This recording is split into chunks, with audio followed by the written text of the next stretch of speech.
லட்சுமியும் அம்மலா வீட்டுக்கு போயிருக்காங்க. அங்கே என்ன நடக்குதோ தெரியல. இங்கே என் மனசு திக்கு திக்குன்னு அடிக்குது. மார்க்கெட்டுக்கு போயிட்டு பழம் காய்கறிலாம் வாங்கிட்டு போகணும்ல.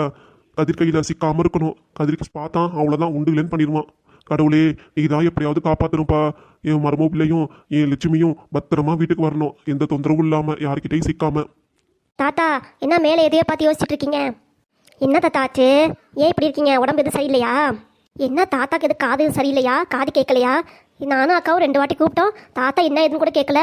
தாத்தா என்னாச்சு? நாங்கள் கூப்பிட்றது கூட கேட்காம நீங்கள் பாட்டுக்கு எதை யோசிச்சே இருக்கீங்க? அட, ஏன் பேத்திங்களா? வாங்க. எப்போ வந்தீங்க? இப்போதான் வந்தீங்களா? முன்னாடியே வந்துட்டீங்களா? நாங்கள் வந்து 10 நிமிஷம் ஆகுது. உங்ககிட்ட தாத்தா தாத்தான்னு என்னன்னு கேட்டுகிட்டே இருக்கோம். நீங்கள் மேலே பார்த்து எதையோ பேசிகிட்டு இருக்கீங்க. என்ன தாத்தா ஆச்சு உங்களுக்கு? உடம்பு எதுவும் முடியலையா தாத்தா? வாங்க ஆஸ்பத்திரி போயிட்டு வரலாம். அதெல்லாம் எதுவும் இல்லைம்மா, நான் நல்லா தான் இருக்கேன். அப்புறம் ஏன் தாத்தா ஏதோ யோசனையிலே இருக்கீங்க? ஆமாம், அம்மாவும் பாட்டி எங்கே போயிட்டாங்க? ஆளையே காணா, வீடு ஃபுல்லாக தேடி பார்த்தோம். அதுவா, அம்மாவும் பாட்டியும் இங்கே வாங்க, பக்கத்தில் வாங்க. உங்ககிட்ட ஒரு ரகசியம் சொல்லணும். என்ன ரகசியம் தாத்தா? உங்கள் பாட்டி கனவுல உங்கள் அத்தைக்கு ஏதோ கெட்ட கனவு வந்த மாதிரியே தெரிஞ்சா, அதுக்காக அத்தையை பார்க்க போயிருக்காங்க 2 பேரும். என்ன சொல்கிறீங்க தாத்தா? அம்மாவும் பாட்டியும் அத்தையை பார்க்க போயிருக்காங்களா? அப்பாவுக்கு தெரிஞ்சிச்சுன்னா அவ்வளோதான், உண்டு இல்லைன்னு பண்ணிடுவார். ஃபோன் பண்ணியாவது கேட்டு விசாரிச்சிருக்கலாம்ல.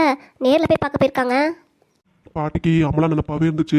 இது ஒரு கெட்ட கனவு மாதிரி வரவும் அவன் மனசு தாங்கவே இல்லை. போய் பார்க்குறேன்னா நான் தான் வேணான்னு. சரி, அவள் தான் துடிச்சா. சரி, நீங்கள் 2 பேர் போயிட்டு வாங்கன்னு உங்கள் அம்மாவே அவங்களே அமுச்சு வச்சிருக்கேம்மா. சரி, பேத்திங்களா? முக்கியமான விஷயம், இவங்க 2 பேர் போனதும் உங்கள் அப்பாவுக்கு தெரியாது, யார்கிட்டையும் சொல்லிடாதீங்க, சரியா? ஐயோ, நான்லாம் சொல்ல மாட்டேன் தாத்தா. அப்பாட்ட சொல்லி யார் திட்டு வாங்குறது, அடி வாங்குறது? வேணாப்பா, நானும் அதை தலையிடவே இல்லை. அக்கா என்ன சொல்கிறாலோ அதே தான் நானும் இதில் விஷயத்தில் தலையிடவே மாட்டேன். சரிம்மா, உள்ளார போங்க. அம்மா சாப்பாடுலாம் செஞ்சு வச்சுட்டு தான் போனாங்க. போய் சாப்பிட்டு போய் படிங்க. இப்போ யார் தாத்தா பெல் அடிக்கிறது? தெரியலையே யாருன்னு. என்ன கதிர், கடை ஊட்டி போந்திருக்க? என்ன விஷயம்? பக்கத்து தெருவில் கஸ்டமரை பார்க்க வந்தேன்ப்பா. சரி, அதான் வீட்டுக்கு வந்துட்டு போகலான்னு வந்தேன். சரிப்பா, சாப்பிட்றீங்களா? தண்ணி எடுத்து விட்டுமாப்பா? ஏன் எல்லாரும் ஒரு ஆச்சரியமாக பார்க்குறீங்க? எதுவும் நடக்குதா இங்கே எனக்கு தெரியாமல்? இல்லைப்பா, அந்த டைமில் நீங்கள் வரமாட்டீங்களே, அதனால தான் நான் திடீர்னு வந்திருக்கீங்கன்னு ஆச்சரியமாக பார்த்தோம் எல்லாரும். ஆமாப்பா. வந்ததும் வந்துட்டேன், சாப்பிட்டு போ கடைக்கு. சரிப்பா. நான் வீட்டுக்கு வந்தாலே சுதா தண்ணி வந்து கொடுத்துருவா. ஆளையே காணா. என் பேச்சு சுத்தமாக கேட்கலையா அவளுக்கு? வீட்டில் இருக்காளா இல்லையாப்பா? எங்கேயும் வெளியே போயிட்டாளா? வெளியே எங்கேயும் ஊர் சுத்த கிளம்பிட்டாளாப்பா? ஏண்டா இப்போ இவ்வளோ கோவப்படுறேன்? மருமோ பிள்ளை இங்கே தாண்டா இருக்கு, பக்கத்தில் எங்கேயோ கோயிலுக்கு போயிருக்காங்க. என்னது, கோவில் போயிருக்காங்களா? யார் கூடப்பா போயிருக்காவ? மருமோ பிள்ளையும் உங்கள் அம்மாவும் பக்கத்து தெருவில் ஆஞ்சநேயர் கோயில் இருக்குல்ல, சரி போய் சாமி கும்பிட்டு வரலான்னு போயிருக்காங்க. ரொம்ப நாளாச்சு சாமி கும்பிட்டு. சரி, அதுக்காக தான் போயிருக்காங்க அங்கே. எப்பா, அது பக்கத்தில் தான் என் கஸ்டமர் வீடு. அப்போ கூட ஆஞ்சநேயர் கோயிலில் பார்த்து அவளை ஆளையே காணா. உங்க முன்னாடியே போயிட்டாங்க. முன்னாடி நின்றுட்டு இருப்பாங்க. நீ சரியா பார்க்காம வந்திருப்ப. ஆமாப்பா, தாத்தா சொன்ன மாதிரி அம்மாவும் பாட்டியும் முன்னாடி நின்று சாமி கும்பிட்டு இருப்பாங்க. கோயில கும்பலே இல்லையப்பா, ஏதோ 2-3 பேர் தான் நின்றுட்டு இருந்தாங்க. என்கிட்ட ஆஞ்சநேயர் கோயில் தான் சொன்னாங்க.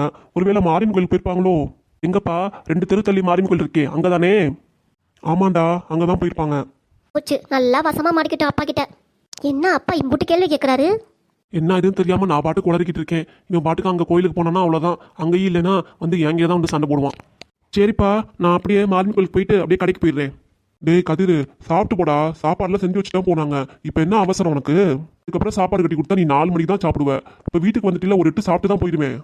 அதனால இல்லப்பா, எனக்கு 4 மணிக்கு சாப்பிட்டே எப்பவுமே பழகிடுச்சு. திடீர்னு 1 மணிக்கு சாப்பிட முடியுமா? ஏன்டா கதிர், நான் சொல்றதை கேளு, உன் நல்லதுக்கு தான் சொல்லுவேன். அப்பா கூட மாட்டக்கூடாதுன்னு தாத்தா இப்படிலாம் பேசிட்டு தமாஸ் பண்ணிட்டு இருக்காரு. நான் மாரியம்மன் கோயில் போயிட்டு நேராக கடைக்கு போயிடுறேன். இப்போ எனக்கு சாப்பாடு வேண்டாம். கோபாலு, கடை இப்படி கும்பலாக இருக்கா? கஸ்டமருக்குலாம் டெலிவரி பண்ணிட்டியா? கடை ரொம்ப கும்பலாக இருக்குண்ணே, கொஞ்சம் வாங்கண்ணே சீக்கிரம். அப்படியா? சரி, இது உடனே வரேன். எப்பா, இப்போ தாண்டா தப்பிச்சோம். கடையில் ஒரே கும்பலாம், கஸ்டமர் எல்லாம் வெயிட் பண்ணிட்டு இருக்காங்களாம். கோபால் இப்போ தான் ஃபோன் பண்ணா. அம்மா வந்து எனக்கு வந்தோடனே ஃபோன் பண்ண சொல்லு. சரிப்பா, அம்மா வந்தோடனே உங்களுக்கு ஃபோன் பண்ண சொல்கிறேன். கோபாலை அனுப்பிச்சி விடுங்க, உங்களுக்கு சாப்பாடு கட்டி கொடுக்குறேன். அப்புறம் சாப்பாடு கோபாலுக்கு சேர்த்து கட்டி கொடுத்துருமா.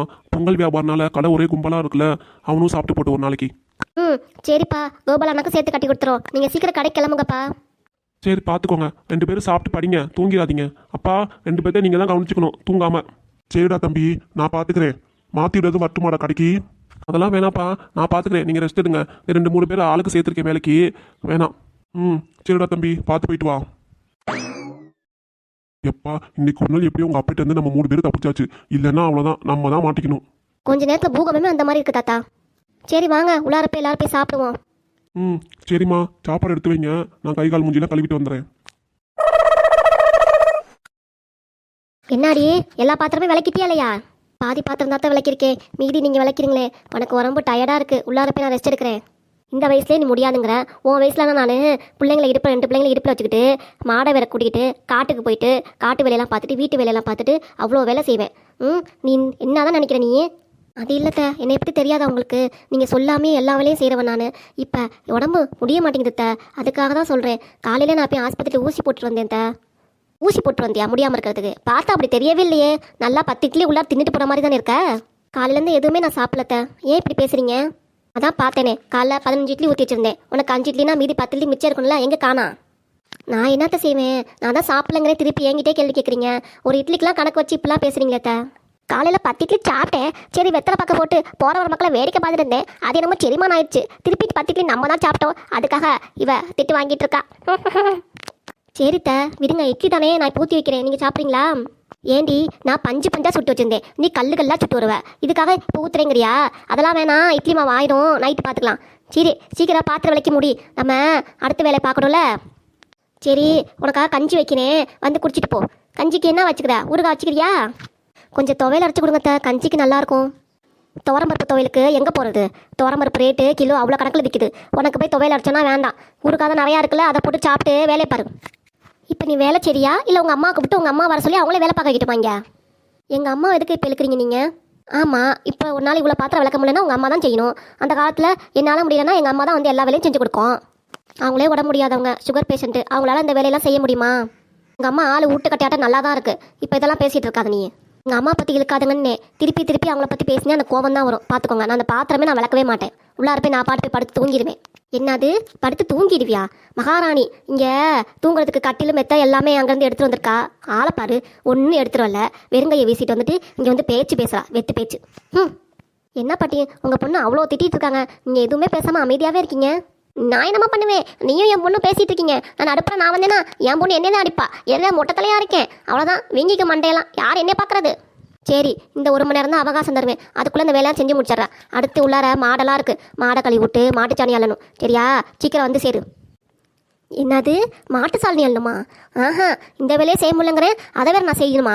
அதெல்லாம் நீங்கள் பார்த்துக்கோங்க, என்னாலாம் முடியாது. நான்லாம் அந்த காலத்தில் என் மாமியாருக்கு மறு வார்த்தை பேச மாட்டேன். அவங்க சொல்கிறத சரி சரித்தர் அப்படின்னு ஏற்றிட்டு போவேன். ஆனால் நீ பேசுகிறதுக்கு கூட பேசுகிற. பாருங்க எவ்வளோ பாத்திரம் போட்டு வச்சுருக்கீங்க, 100 பாத்திரம் இருக்கும். இதை விளக்கவே சாயந்தரம் ஆயிரும். இதில் பாட்டு சாரி வேணாம் அள்ளணுமா? அதை நீங்கள் செய்யுங்க. என்னாடி இந்த அடி போதுமா இல்லை மேற்கொண்டு அடி வேணுமா? ஏன் இப்பெல்லாம் நீ அடிக்கிறீங்க ஒரு வேலை செய்யறதுக்கு? எங்கள் அம்மா வந்திருந்தாங்கன்னு வச்சுக்கோங்க, உங்களை உண்டு இல்லைன்னு பண்ணியிருப்பாங்க. ஆமாலா அம்மா, அம்மா இப்படி இவ்வளோ கஷ்டப்படுற, உன்னை எப்படிலாம் வளர்த்தேன். இந்த மாமியார்காரி உன்னைய உண்டு இல்லைன்னு பண்ணுறாளே, உனக்கு வேலையாக வச்சு உன்னைய சாகடிக்கிறாளே. மாடி உன்னை சொத்து கொடுக்கலன்னு உங்கள் மாமியார்காரி இவ்வளோ டார்ச்சர் பண்ணுறாளே. வேண்டாம், நம்ம வீட்டுக்கே வந்துரு தாயி நீ. வேண்டாம்மா, இதுதான் என் வீடு, நான் இங்கே தான் இருக்கணும். இதை விட்டு நான் எங்கேயும் நான் வரமாட்டேம்மா. இங்கே இருந்தீன்னா உன்னை உயிரோடையே சாவடிச்சிருவாங்கம்மா. இல்லைம்மா, அவரை விட்டும் என் பிள்ளைங்களை விட்டு நான் வர முடியாது. கொஞ்சம் நவருமா, உங்கள் மாமியார்கிட்ட கொடுக்க வேண்டியதும் பேச வேண்டியதும் நிறையா இருக்குது. வேண்டாம்மா, சண்டை போடாதீங்க. ஏய் உனக்கு என்ன கொழுப்பு இருக்குண்டி? என் பொண்ணை இவ்வளோ வேலை வாங்குற, நீலாம் என்னடி மனுஷி? நீலாம் பொம்பளையா இல்லை ராட்சசியா? நான் வான் கூட கூப்பிடல, இப்போதைக்கு என் கூட நீ சண்டைக்கு வர. முதல் நீ வீட்டை விட்டு கிளம்பு. என் பொண்ணு வீடுடி, நான் என் பொண்ணை பார்க்க வந்திருக்கேன். உனக்கு என்ன வந்துச்சு? ஃபஸ்ட்டு இது என் வீடு, உன் பொண்ணு வீடு கிடையாது. சரியா? இந்தாம்மா, எதுக்கு என் பொண்ணை திட்டிட்டு இருக்க? வந்தியா உன் பொண்ணை பாத்தியா? கிளம்புனியான்னு. சரியா? உருட்டு கிளவி வந்து பானையில மண்டையில் அடிச்சுன்னு வச்சுக்கோ, உன் மண்டையும் பானை சைஸ் ஆயிராமா. இவ்வளோ தூரம் என் மவ அவ்வளோ வேலை செஞ்சு திட்டு வாங்கிட்டு இருக்கா. அப்போலாம் வாயை மூடிட்டு இருந்த, இப்போ மட்டும் வாயை திறக்கிறியாக்கும். பேசாமல் வாயை கம் போட்டு மூடி வச்சுக்கோ. இதுக்கு மேலே நீ வாயை திறக்காத. வேணாத்த, சண்டை போடாதீங்க. சும்மா நிருமா, இவங்ககிட்ட சண்டை போட்டாதான் இவெல்லாம் திருந்துவாள்க. சப்புன்னு ஒரு பலான்னு அரைஞ்சோன்னு வச்சுக்கோ, அதுக்கப்புறம் அமைதியார் வாழ்க.